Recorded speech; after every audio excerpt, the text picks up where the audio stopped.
늘 기쁨 찬양대 주학에 맞춰 다 같이 묵상기도 드리겠습니다.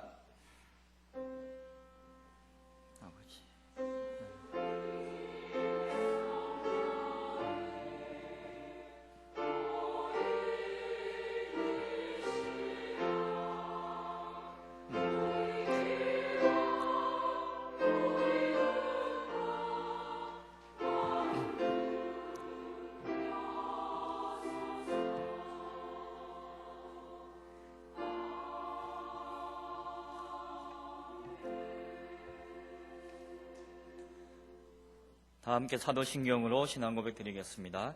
전능하사 천지를 만드신 하나님 아버지를 내가 믿사오며 그 외아들 우리 주 예수 그리스도를 믿사오니 이는 성령으로 잉태하사 동정녀 마리아에게 나시고 본디오 빌라도에게 고난을 받으사 십자가에 못 박혀 죽으시고 장사한 지 사흘 만에 죽은 자 가운데서 다시 살아나시며 하늘에 오르사 전능하신 하나님 우편에 앉아 계시다가 저리로서 산자와 죽은 자를 심판하러 오시리라. 성령을 믿사오며 거룩한 공회와 성도가 서로 교통하는 것과 죄를 사하여 주시는 것과 몸이 다시 사는 것과 영원히 사는 것을 믿사옵나이다. 아멘. 다 함께 찬송가 294장 찬송드리겠습니다. 찬송가 294장입니다.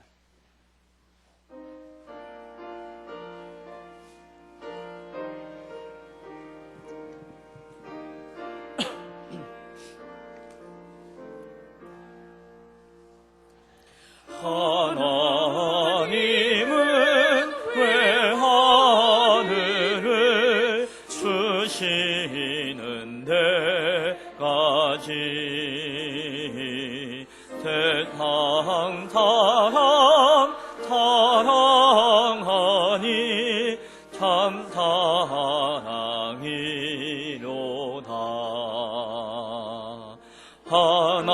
하나님은 사랑이라 죄악에 빠졌던 우리까지 사랑하니 참 사랑 아닌가. 하나님을 배반하고 멀리 떠난 우리 원수같이 대적하나 사랑하여 주네. 하나님은 사랑이라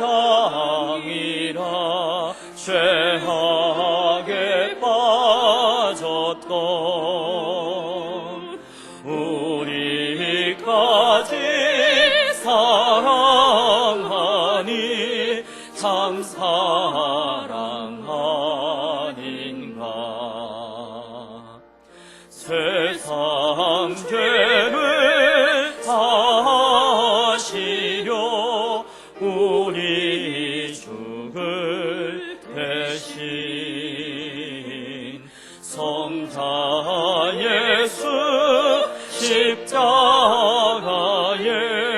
고난 받으셨네.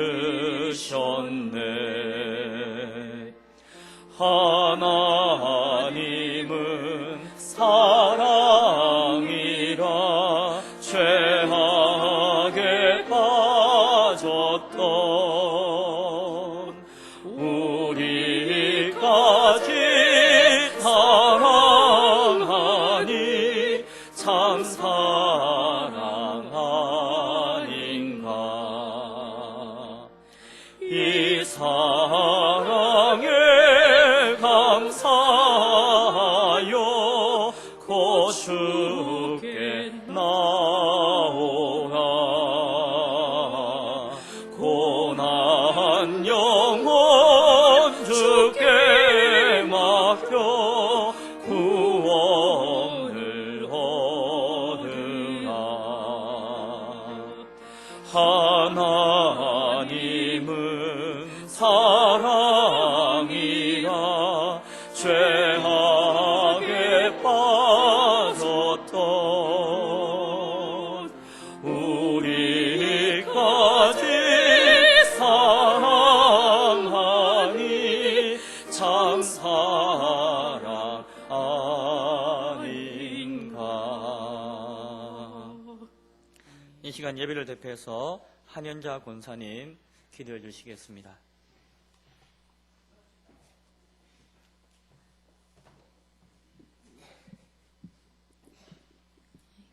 기도드리시겠습니다. 지금도 살아계셔서 때를 따라 돕는 은혜로 저희들을 지켜주신 하나님의 은혜에 감사드립니다.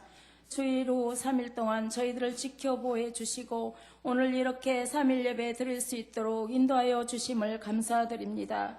만입이 내게 있으면 그 입 다 가지고 내 구주 주시는 종을 늘 찬송하겠네. 입으로는 찬양을 하지만 여전히 마음은 강팍하고 안악하여서 주기보다는 받는 것을 좋아하고 사랑하기보다는 사랑받기를 좋아했던 저희들의 죄를 이 시간 자백하고 회개하오니 주여 용서하여 주시옵소서. 하나님 아버지, 우리 교회를 축복해 주셔서 40여 년 동안 인도하여 주시옵시고 부흥시켜 주시고 우리 교회를 통하여서 하나님의 뜻을 이뤄가게 하심을 감사드립니다.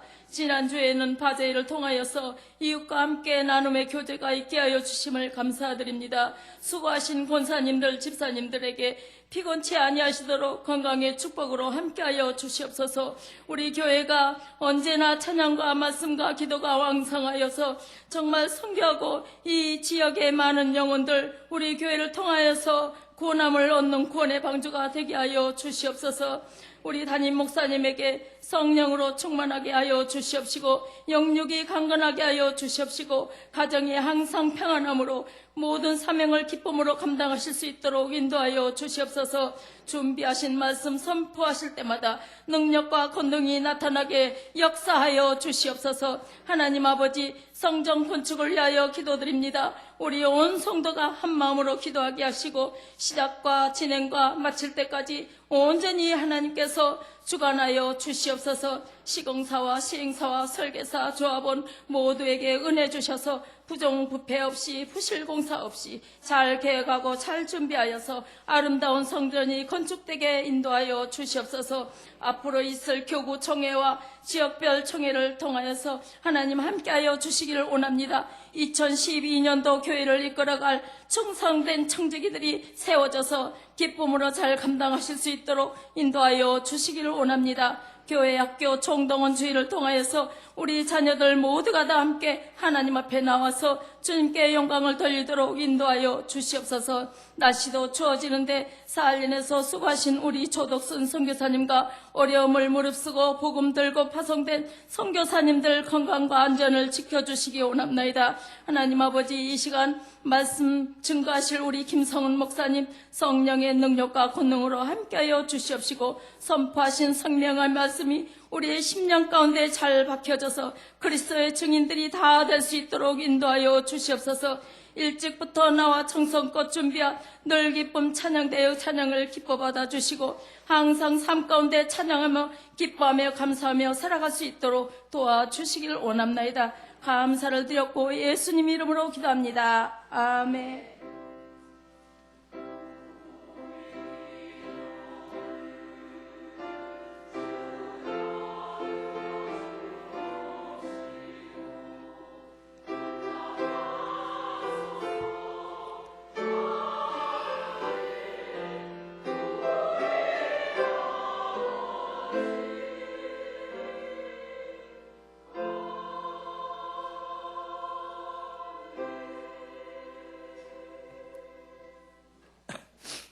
하나님 말씀은 고린도전서 11장 17절부터 34절까지의 말씀입니다.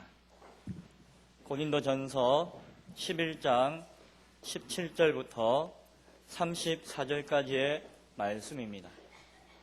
제가 먼저 읽고 교독을 하시겠습니다. 제가 먼저 읽겠습니다. 내가 명하는 이 일에 너희를 칭찬하지 아니하나니 이는 너희의 모임이 유익이 못되고 도리어 해로움이라.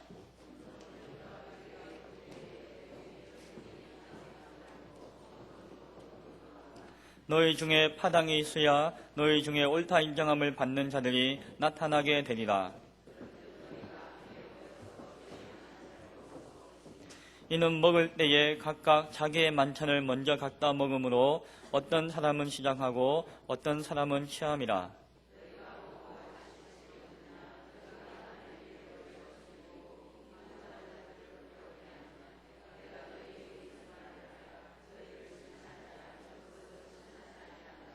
내가 너희에게 전한 것은 주께 받은 것이니 곧 주 예수께서 잡히시던 밤에 떡을 가지사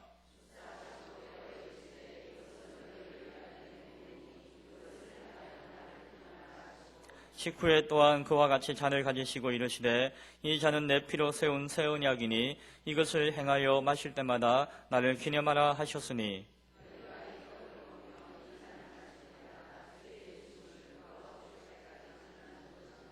그러므로 누구든지 주의 떡이나 잔을 합당하지 않게 먹고 마시는 자는 주의 몸과 피에 대하여 죄를 짓는 것이니라.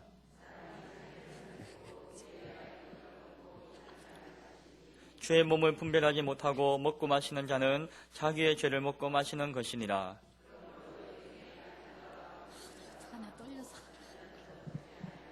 우리가 우리를 살폈으면 판단을 받지 아니하려니와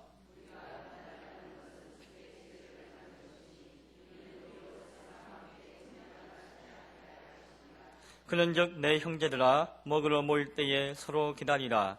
만일 누구든지 시장하거든 집에서 먹을지니 이는 너희의 모임이 판단받는 모임이 되지 않게 하려 함이라. 그 밖의 일들은 내가 언제든지 갈 때에 바로 잡으리라. 아멘.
아멘. 감사합니다. 교회 소식 알려드리겠습니다. 교회학교 전도주일이 총동원 전도주일이 10월 30일, 청년문은 그 다음 주인 11월 6일에 있습니다. 성도 여러분의 자녀들과 이웃의 자녀들에 대해서 초대장에 기입하셔가지고 뒤에 배치되어 있는 함에 넣어주시면은 각 부서에 맞는 연령에 맞는 친구들에게 연락하여서 전도할 수 있는 기회가 될 것입니다. 많이 관심을 가지시고 기도해 주시면 감사하겠습니다. 각 교구 총회를 10월 30일 주일까지 마치고 결과를 알려주시면 감사하겠습니다. 제5회 경기 기독교 탁구연합회 주최 탁구대회가 개최되어집니다. 담임 목사님이 대회장이시고 10월 29일에 있습니다. 안의 내용을 참조하셔서 많은 관심을 바랍니다. 아울러서 특별히 광고가 하나 있는데 바자회를 수고해 주신 분들에게 식사를 대접하는 시간이 있다라고 합니다. 혹시나 내가 바자회에 수고했다 하시는 분들은 다 식사하시고 식사하시고 가시기 바랍니다. 몇 명 안 되네요. 다 하시면 되겠네요. 예, 연합초공여전도회의 광고입니다. 잠깐 기도하겠습니다. 하나님 감사합니다. 오늘도 예배의 자리에 서게 하시고 이 귀한 시간 가운데 동참하게 하심을 감사드립니다. 말씀을 함께 나눕니다. 하나님 말씀을 통하여서 하나님의 크신 사랑과 은혜를 경험하게 하시고 그것을 듣는 자의 심령 가운데 믿음으로 화답하는 고백이 있게 하시고 그 모든 것을 통하여서 주님 홀로 영광 받아 주옵소서. 함께 하심을 믿습니다. 예수님 이름으로 기도드리옵나이다. 아멘.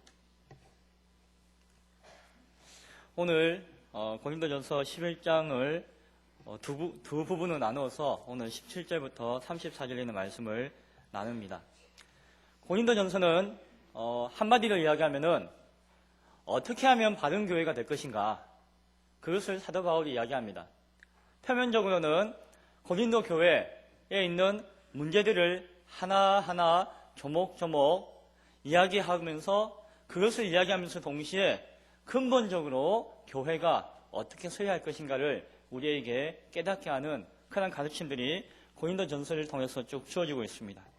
오늘은 주의 만찬, 우리가 흔히 이야기하는 성만찬을 중심으로 하여서 고린도 교회에서 일어났던 일들과 그 의미를 통해서 교회의 본질이 무엇인가를 이렇게 함께 나눌 수 있기를 바랍니다.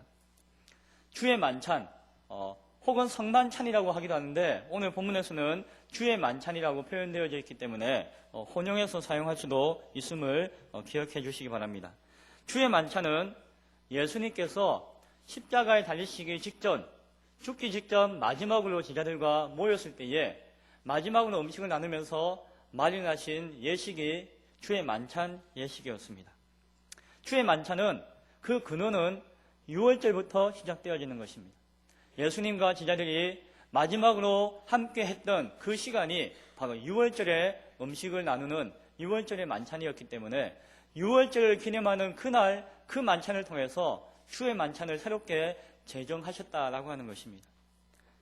유월절이 예수님께서 앞으로 어떻게 인류를 구원하실 것인가에 대한 구원의 역사를 미리 예견하여서 보여주는 것이었다라고 한다면은 오늘 우리가 나눌 이 주의 만찬은 예수님께서 이미 행하신 그 구원의 역사들을 우리가 어떻게 바라볼 것인가, 다시 한번 기념할 것인가를 생각하는 것이다 라고 할 수 있습니다.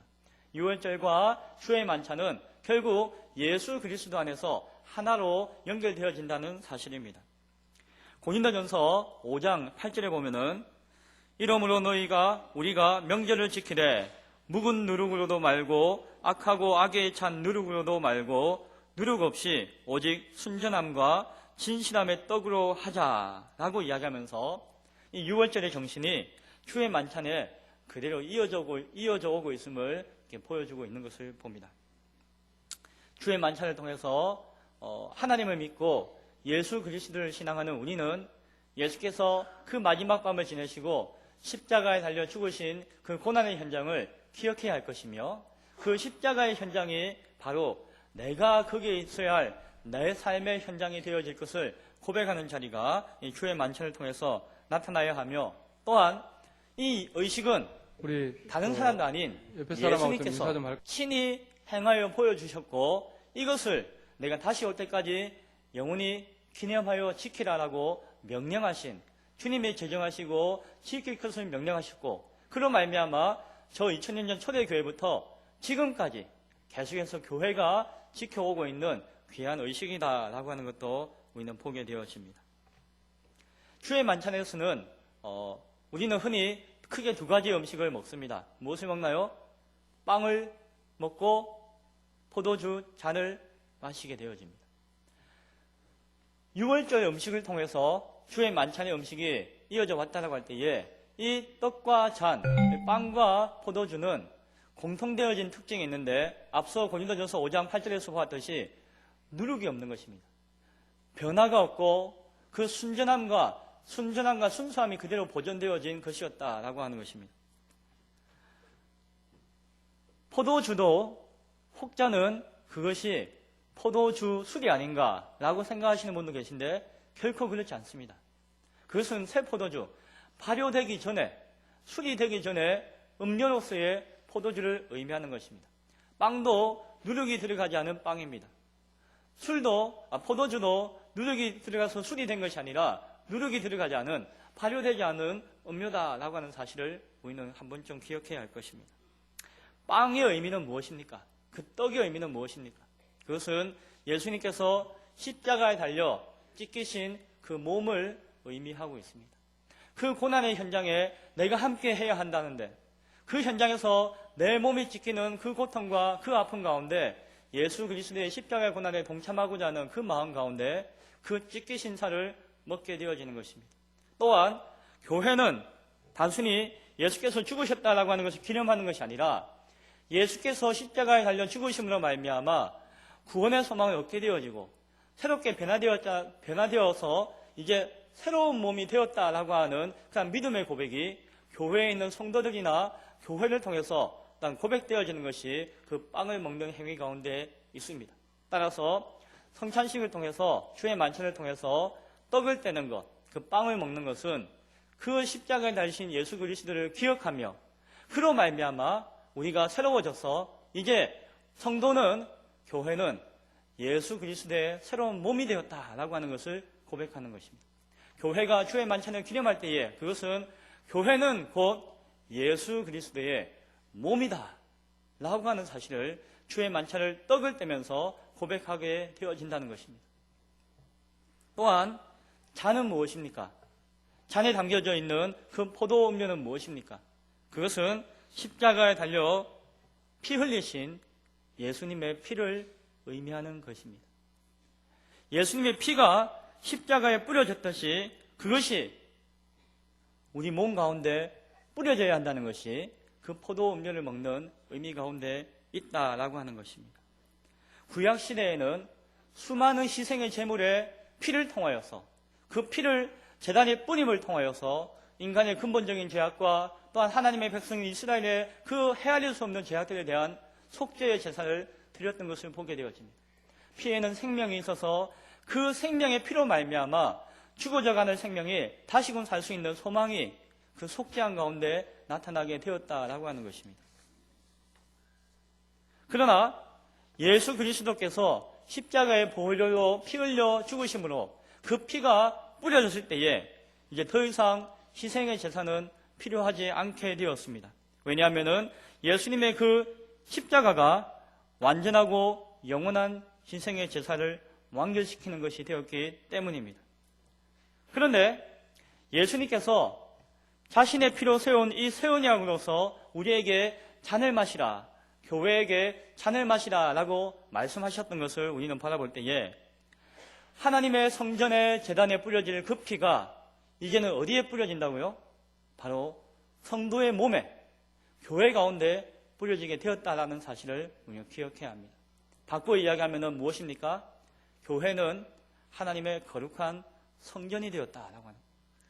예수 그리스도의 그 보혈이 이제 옛 구약의 어린 양의 피로서 희생제사의 예물을 가지고 완성되었지만, 구약 시대에 하나님의 성전에서 그 제단 위에 뿌려졌던 그 피가 이제는 더 이상 제사가 아니라 우리 성도의 심령 가운데, 교회 가운데 뿌려졌음을 믿음으로 고백하는 것이 바로 예수 그리스도의 새 언약인 그 포도주를 마시는 그 의미 가운데 있음을 우리는 기억해야 할 것입니다.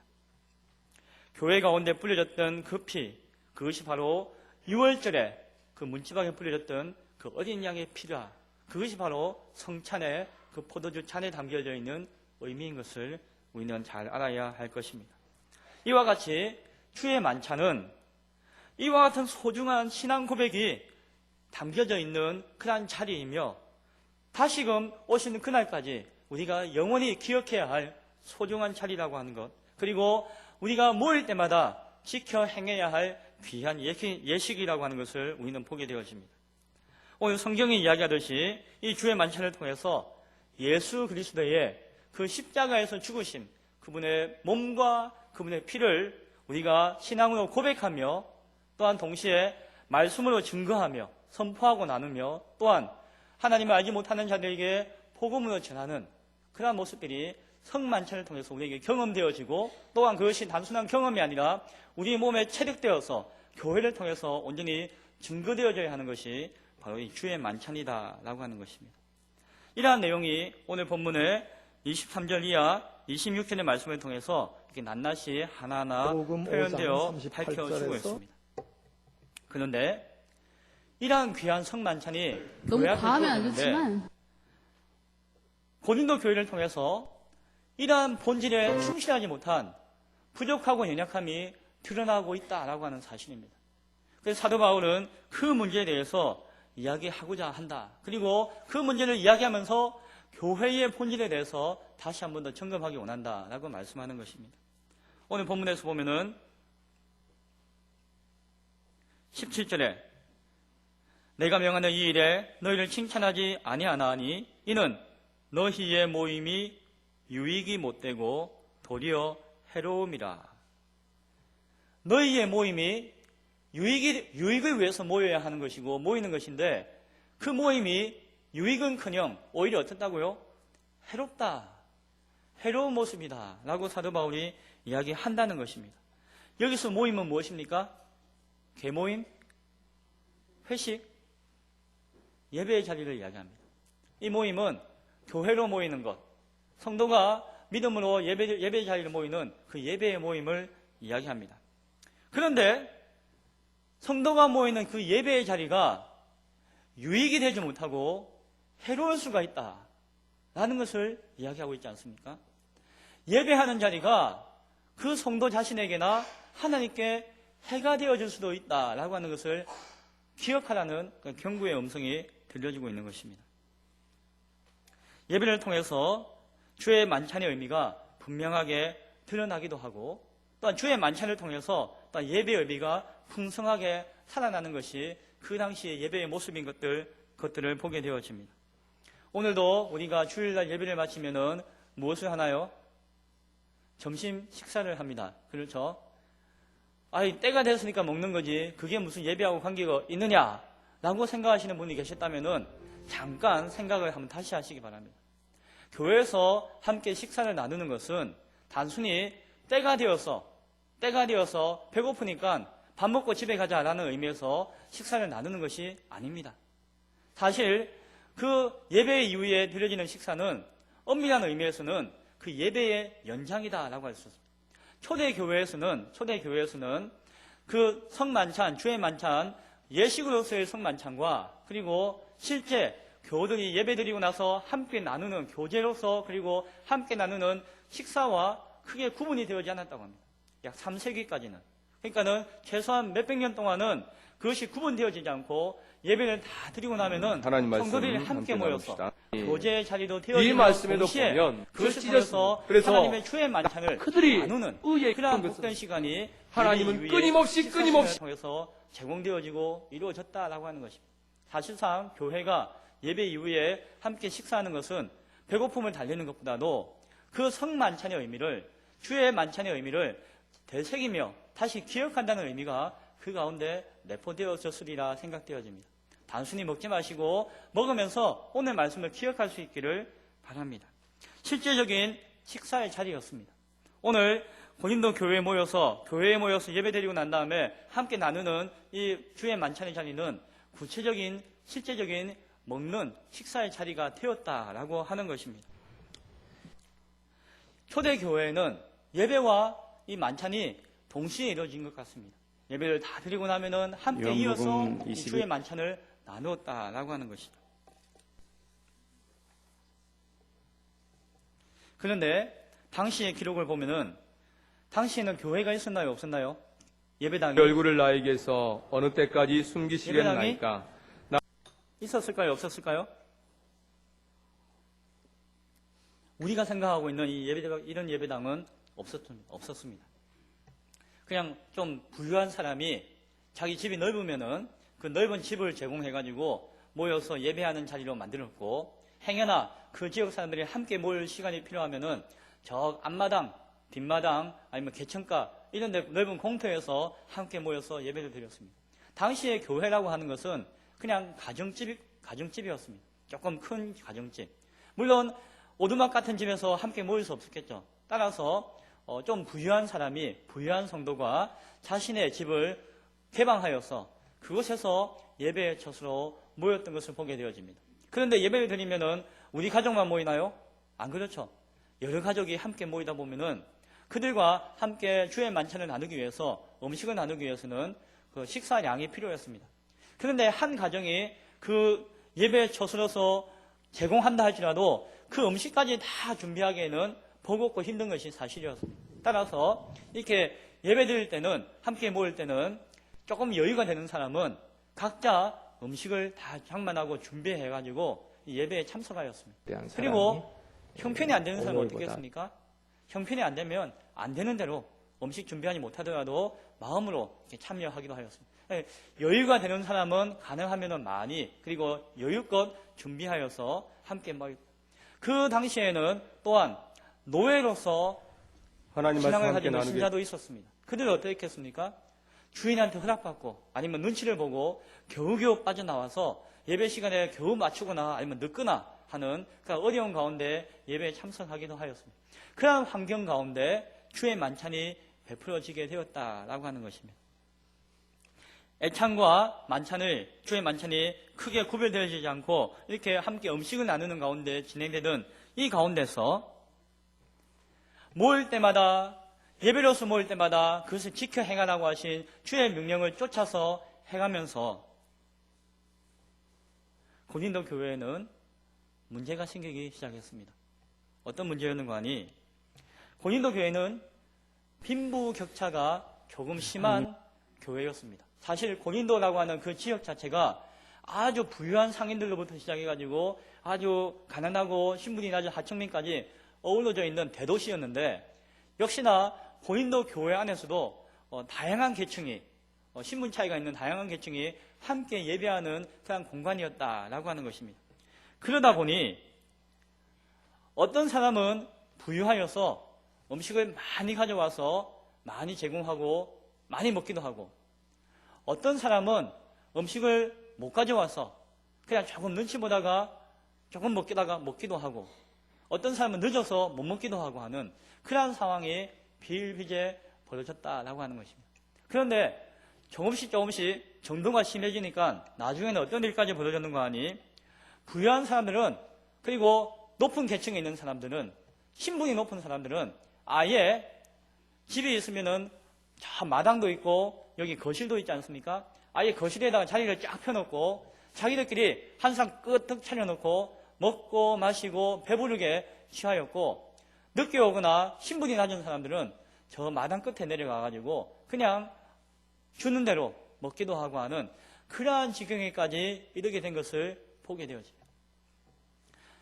하나님의 은혜 가운데 주어진 그 성만찬이, 그 주의 만찬이 실제로 교회에서 행해지는 가운데 이러한 모습으로 조금씩 변질되어 갔다라고 하는 거예요. 고린도 교회의 문제 가운데 그러한 문제가 있었다라고 하는 것입니다. 사도 바울은 이제 그 문제에 대해서 이야기하는 것입니다. 교회에는 복음으로 자유함을 얻었기 때문에 부자나 가난한 사람이나 배운 사람이나 못 배운 사람이나 주인이나 노예나 그가 그리스도의 복음 안에서 하나가 되어서 함께 연합하여 예배드리고 함께 교제하는 자리가 그 기독교의 진리며 교회의 가르침인데, 실제로 교회 현장에서는 계층이 나눠져 있고 신분이 나눠져 있고 빈부격차가 나눠져 있고 그 가운데 미묘한 갈등들이 있었다라고 하는 거죠.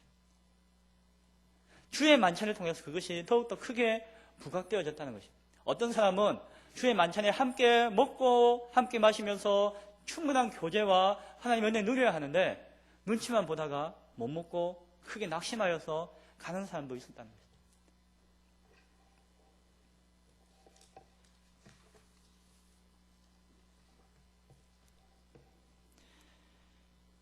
많이 가지고 있는 사람은 많이 준비하여서 없는 사람에게 나누어 줄 때에 그 주의 만찬이 온전해지고 풍성해지고 그 뜻이 온전히 드러날 것인데, 자신의 욕심 가운데 취하여서 그러하지 못했다라고 하는 것입니다.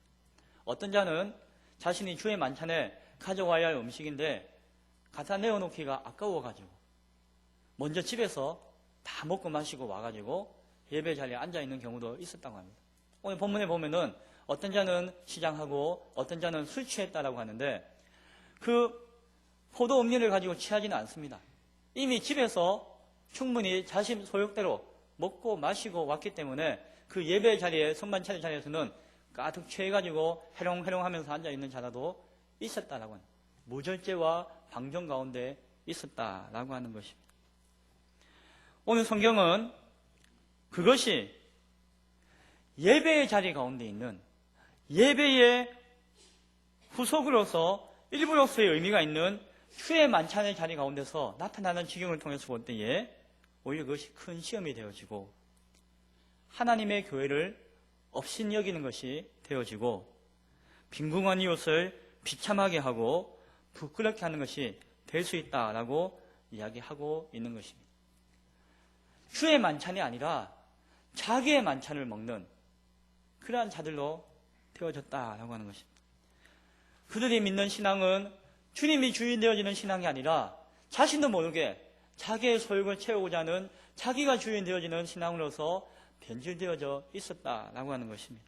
따라서 27절에 보니까는 이러한 행위는, 이러한 모습은 주의 몸과 피에 대하여서 어떤 것이라고요? 죄를 짓는 것이다. 예배의 자리에 와서 그 교회 안에서 오히려 하나님 앞에 죄를 짓는 행위가 있었고 있을 수가 있다라고 하는 사실입니다. 오늘도 우리는 지금 예배의 자리 가운데 있습니다. 예배하고 있습니다.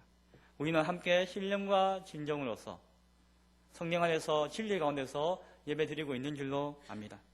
하지만 행여나 우리 마음 가운데 잊어버리고 있거나 아니면 우리 마음 가운데 행여나 잘못 가지고 있는 것이 있다면 다시금 돌이켜볼 수 있는 기회가 되기를 바랍니다.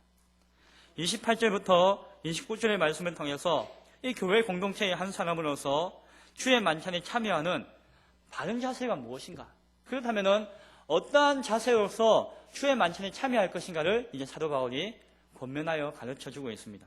그것은 무엇입니까? 28절에 보니까는 교회의 성도는 늘 자신을 살펴야 한다라고 말씀합니다. 나 오늘 예배 드린다, 예배 드립니다, 예배 드렸습니다. 그걸로 끝나는 것이 아니라 내가 과연 그 예배 자리 앞에 나아갈 때에 예배자로서 온전한 모습과 마음을 가지고 있는지를 자신을 살펴볼 수 있어야 한다라고 하는 것입니다.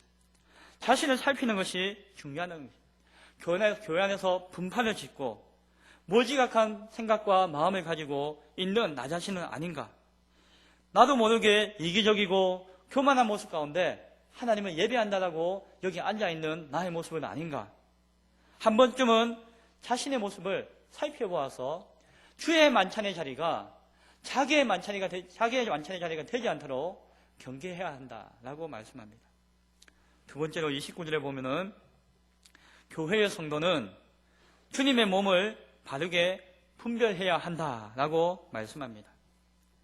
행여나 우리의 뜻과 우리의 욕심을 채우는 것이, 나의 유익을 구하는 것이 내 신앙의, 내 예배의 참된 목표요 가치다라고 가르치는 자가 있다면 그것은 거짓이죠. 주의 몸은 바로 나의 유익을 위해서 주의 몸이 있다라고 생각하고 가르친다면 그것은 거짓이죠. 행여나 우리의 모습 가운데 내가 주의 몸을 통하여서 주의 몸된 교회를 통하여서 내가 뭔가 유익을 취해보자라고 생각한다면 그것은 잘못된 것이죠. 주의 몸을 바르게 분별해야 한다는 것. 나에게 다가오는 그 몸이 옳은 몸인가 거짓된 것인가를 분별하며 동시에 그 진리 앞에 나 자신의 몸, 교회된 자로서 그리스도의 몸된 나 자신도 온전한 몸인지를 분별할 수가 있어야 한다라고 하는 것입니다. 만약에 그렇지 않다면 오히려 자신의 죄, 심판을 먹고 마시는 것이 될 수 있다라고 성경은 이야기하고 있습니다. 예배자의 자리에 나와서 세상의 방식으로서 예배할 수 있다라고 생각하는 것은 잘못된 생각이고 큰 착각이라는 것입니다. 세상에서 생각하고 세상에서 가치 있고 세상에서 높은 그 자리가 예배자의 자리에 와서도 높은 자리에 있고 그 가치가 예배자의 자리에서도 귀중한 가치라고 생각하면서 앉아있다면 그것은 큰 착각일 수 있고 자신의 심판을 먹고 마시는 주의 만찬이 되어줄 수 있다라고 하는 것을 우리가 기억해야 한다는 것입니다. 이와 같이 자신을 살피고 또한 주의 몸을 분별하는 이 자세를 가지고 구체적으로 어떻게 실천할 것인가, 이제 이러한 자세를 가지고 어떻게 우리가 변화된 모습으로 실천할 것인가를 또한 두 가지 이야기합니다. 그것은 30절에 보면은 무엇이라고 이야기합니까? 같이 읽어볼까요? 30절 시작.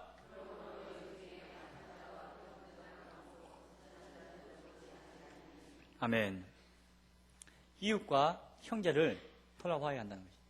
쉽게 이야기하면은 이웃과 형제를 돌아봐야 한다는 것입니다. 교회 안에도, 교회 공동체 안에도 영적으로 약한 자들, 영적으로 병든 자들, 영적으로 잠자는 자들이 있을 수 있다는 것입니다.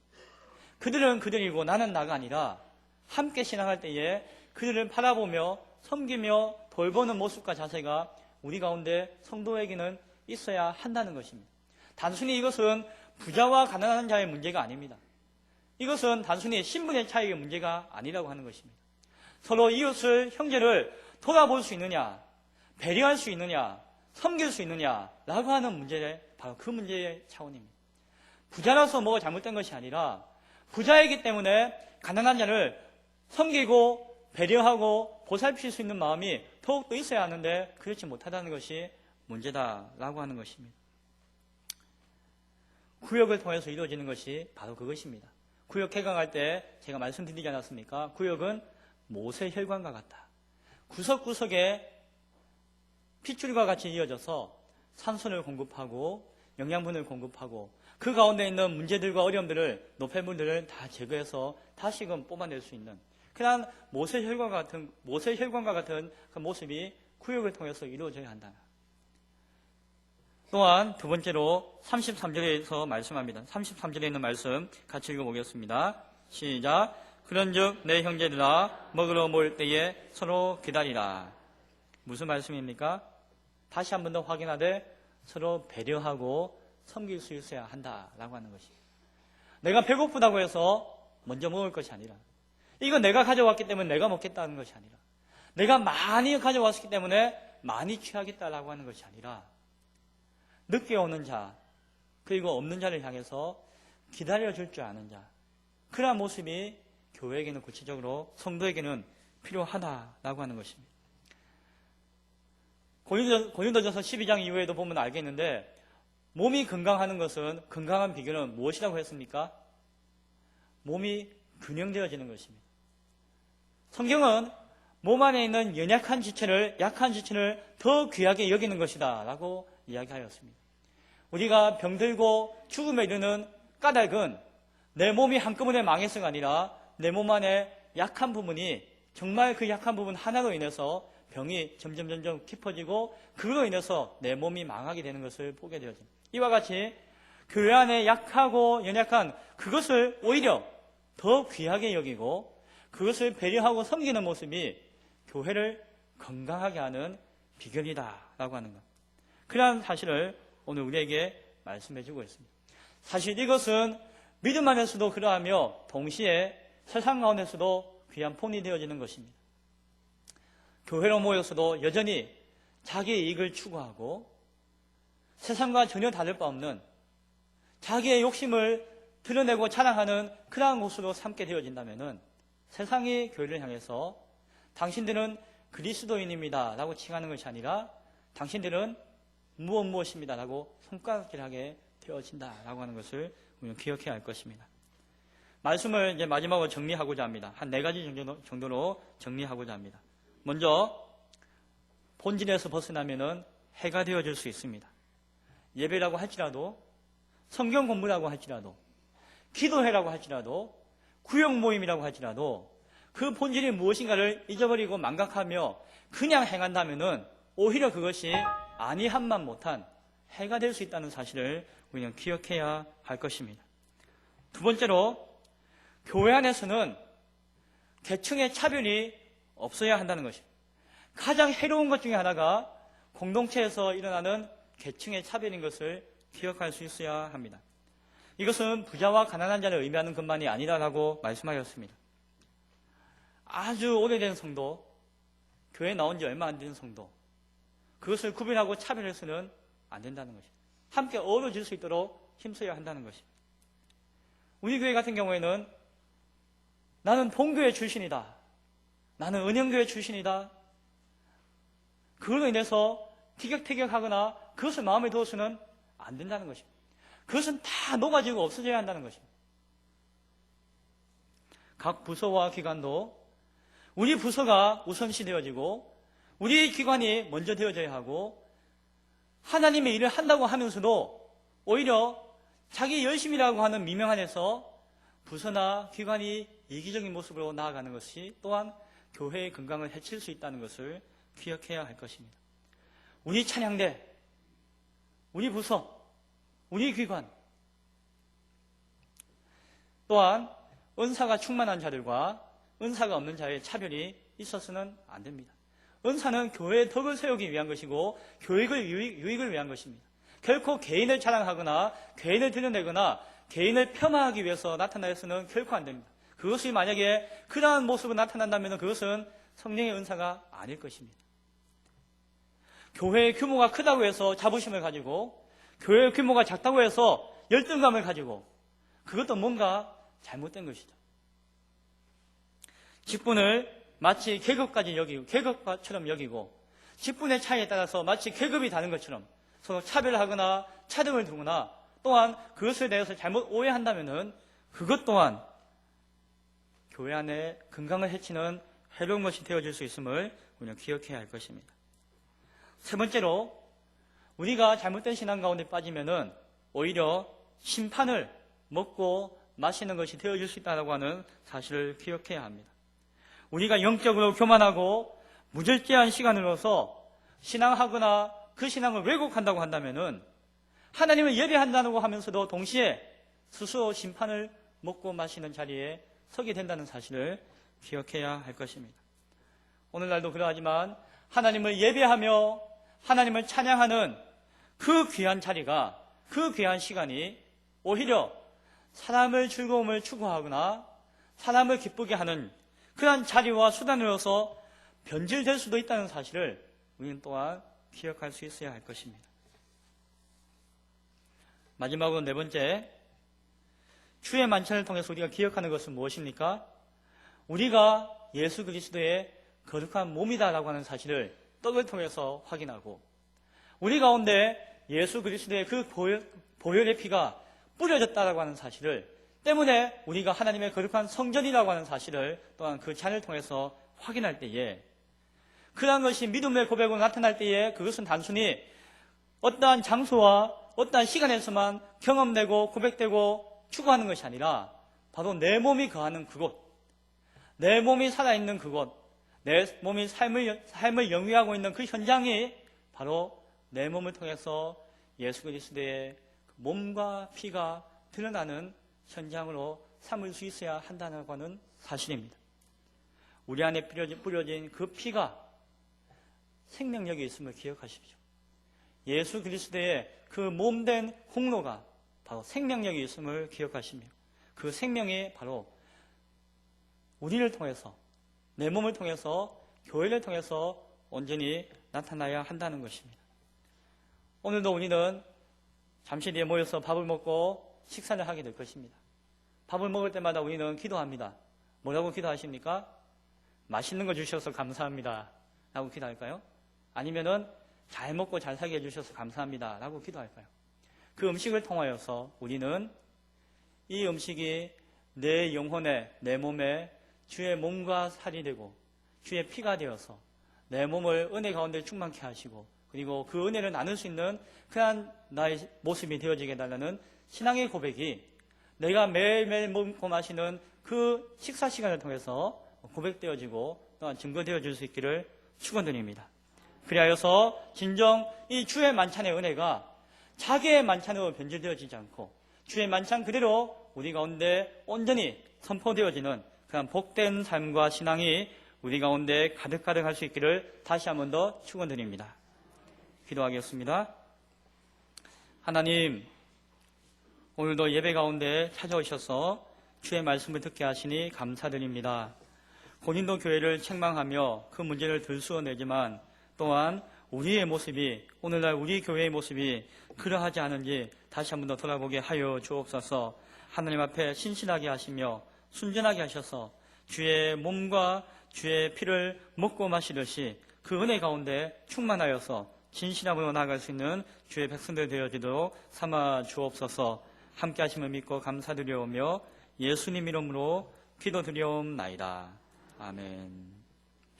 다 함께 찬송가 216장 찬송 드리겠습니다. 찬송가 216장입니다.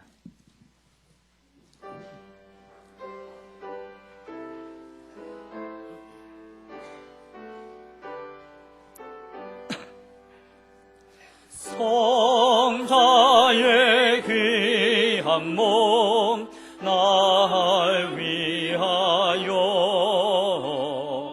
버리신 그 사랑 고마워라. 내 머리 숙여서 주님께 비는 말 나무어 주님께 하시리까. 지금도 날 위해 간구하심 이 옅은 믿음이 하옵나니. 주님의 참 사랑 고맙고 놀라워 찬송과 기도를 쉬지 않네.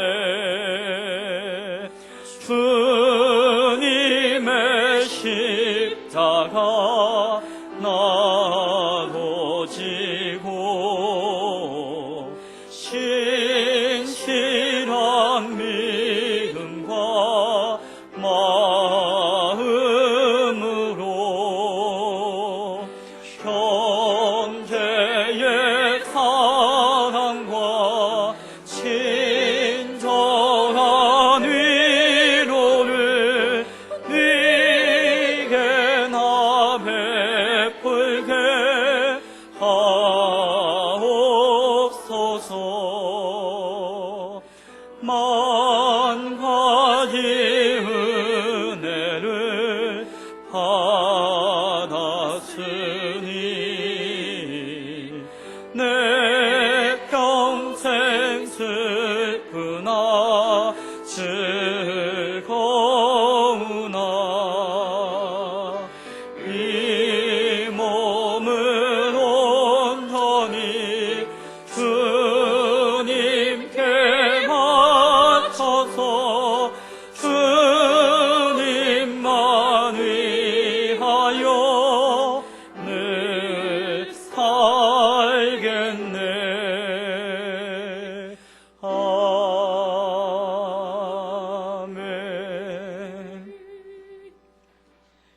권사님 바자회 무사히 마치게 됨을 감사합니다. 감사금 드렸습니다. 조순옥 집사님 성경금 11조금 드렸습니다. 잠깐 기도하겠습니다. 하나님 감사합니다. 오늘도 예배 가운데 함께 하신 그 은혜와 같이 드려지는 성필 가운데 축복하시고 더욱더 하나님 앞에 성자의 그 귀한 몸을 나를 위하여 주신 것 같이 우리도 세상을 위해서 교회를 위해서 주의 나라를 위해서 드려지는 귀하고 복된 신명과 성필 되어지도록 축복하여 주옵소서. 이 시간 다 함께 주기도문으로 예배를 폐하도록 하겠습니다. 하늘에 계신 우리 아버지여, 이름이 거룩히 여김을 받으시오며 나라의 임하옵시며 뜻이 하늘에서 이루어진 것 같이 땅에서도 이루어지이다. 오늘날 우리에게 일용할 양식을 주옵시고 우리가 우리에게 죄 지은 자를 사하여 준 것 같이 우리 죄를 사하여 주옵시고 우리를 시험에 들게 하지 마옵시고 다만 악에서 구하옵소서. 대개 나라와 권세와 영광이 아버지께 영원히 있사옵나이다. 아멘.